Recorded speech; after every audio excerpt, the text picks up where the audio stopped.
नमस्कार दोस्तों, आप लोग कैसे हैं? उम्मीद करता हूं कि अच्छे होंगे। देखिए, एक फिर से नए वीडियो के साथ आप लोगों के सामने उपस्थित हूं। यह है लोकेशन जसियाड़ा की मेन जसियाड़ा गांव की है। और यहाँ से जो है ये झूला पुल है, लोहा पुल है। यहाँ से एंट्री होता है जसियाड़ा गांव में।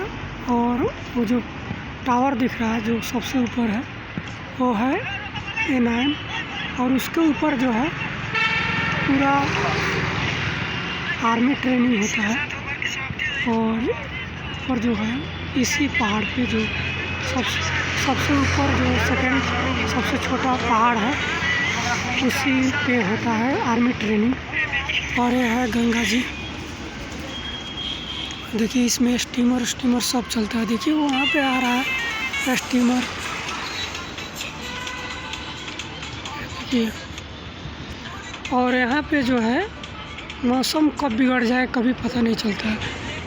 आधा घंटा पहले धूप निकलेगा और फिर आधा घंटे के बाद बारिश होना शुरू हो जाएगा। देखिए, स्टीमर जो है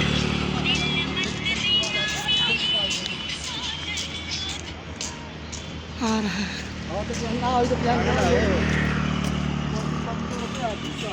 देखिए, स्टीमर यात्री लोग इस पे खूब आनंद मज़े लेते हैं। जो भी यात्री चार धाम के आते हैं खूब आनंद लेते हैं।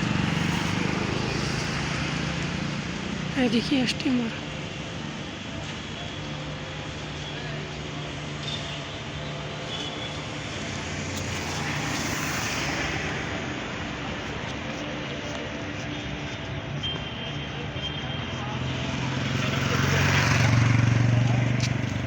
चलिए।